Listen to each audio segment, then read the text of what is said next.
Hello and welcome to the transcription explanation of these three Gallifreyan designs. They were all done using Loren Sherman's fan-made Gallifreyan script, which uses a combination of dots and lines on these four different stems to make our consonants. And vowels are smaller circles, and they're kind of tricky. They change their location depending on what vowel they are, and if they're enclosed on one of these 1, 2, 3, 4 consonant stems. And with that being said, let's go ahead and start looking at our designs. The word order, we don't need punctuation in this, so we're not going to talk about punctuation. Anyway, the word order is generally bottom counterclockwise. Same thing as letter order. But if you imagine an infinitely large circle, then the words would just be read left to right because it would just be like an infinitely large circle, right? So anyway, this top one is oriented left to right, and it's kind of tricky to piece together what are the word circles and what are just the decorations.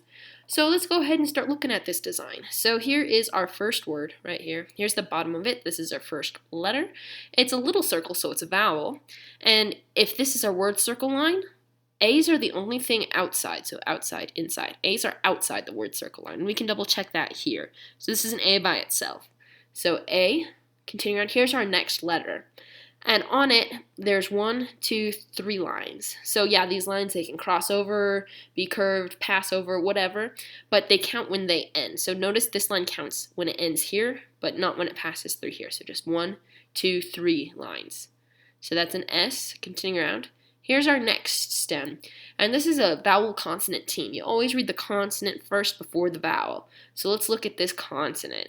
So it is a circle inside our word circle, so we're looking at this row. And now let's take a close look at the lines. So here's one line ending on it. It can go outside. Here's another line ending on it. It can go inside. That's fine. This one passes through, so it doesn't count. And this one passes through, so that's just 1, 2 lines. So that is a P. And then we have this. So this is a vowel, and it's located right in the middle of our consonant stem. So that's an E, I, or U position. And there's a line. Now I have to decide if that line is going more towards the middle or towards the outside of the word circle. So if we were to make a concentric arc through this, anything going here would be outside, and anything here would be inside. So it's going more towards the middle than towards the outside. So that makes it an I. So like this. So as soon as the line starts going outside, it's a U, but as soon as it starts going inside, it's an I. So P, I, continuing around. Here we have our next consonant stem, and we have 3 dots that are all closest to that stem. So these 3 dots go here. So we have an arc with 3 dots. So 3 dots. R, and then we have a vowel. And yeah, this line passes through it, but like I said before, only lines that end on it count. So this actually has no lines, and it is on the line or within our sentence circle, so that would be an E, like this. And the difference between A's and E's on the stem is kind of tricky. If you were to imagine the word circle continuing around, A's would be outside of it, so the center of an A would be outside of that. An E would be on the line or inside of that. So this E is inside. Anyway, so aspire. And we know that this is just the lines from the S here. So this is just an S line. This is just an S line. So that's all this big, thick, thin thing is. So this is all just the word aspire put in like kind of a long loopy thing. Our next word starts here. Here's the bottom of it. Here is a deep divot. So it's 50%, well, more than 50% completed. And there's 1, 2 lines ending on it. This line ends on the word circle, so it doesn't count because it's not on a stem. It's just only the things on the actual stem itself count. So 1, 2 lines there. So that's an H. Continuing around. Here's a small circle, so it's a vowel. And it's got a line going directly towards the middle, pretty much. So that's definitely an I. Continuing around. Here we have that shallow divot again with 1, 2, 3 dots. Neat. So these 3 dots, just like these 3 dots on this one, this is another R. And then we have this, which has its center right in line on the word circle line. So this is an E, with just that big dot in the middle, an E. So like I said before, this one's kind of hard to tell, but it's definitely an E. You can also look at this like spacing here, and A would be towards the outside of the consonant stem. So yeah, anyway, so H-I-R-E. So this is aspire higher. And then we have these two little words. I set them up to be kind of similar, which means that this word, which is much shorter, I put some like extra decoration-y loops around it, whereas this one is a bigger word. Let's go ahead and look at this one. So here we have 1, 2 outer sentence circles, and this must be our word circle then. Yep, everything on it looks like a stem. So here's the bottom of it. This is the first stem you hit, this big old thing.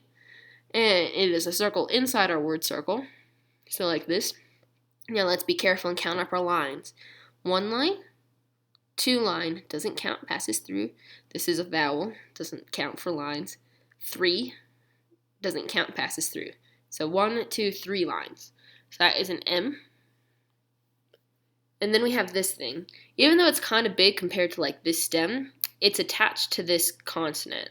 So this has to be a vowel because you can only attach vowels to consonants. Well, I mean, if it's attached to a consonant, it has to be a vowel. Anyway, so it is towards the middle like a bead on a string. Woo, like this one, yay. So this could be anywhere around this. As long as it's not inside it, it becomes an E, I, or U with lines. If it were outside the word circle, it would be an A. So, yeah. This is an O. So M-O, continuing around. Here we have a double line. 1, 2 lines here, right? So it's a double line, so it's a double letter, and we look at the thicknesses, and they're the same thickness, so it's double of the same letter. So anyway, let's look at it. There's lines passing through it, but nothing end on it, so that's just a double TT. Continuing around, here we have this stem. Now this is not a double line because this is part of the sentence circle. It's just a sentence circle divot.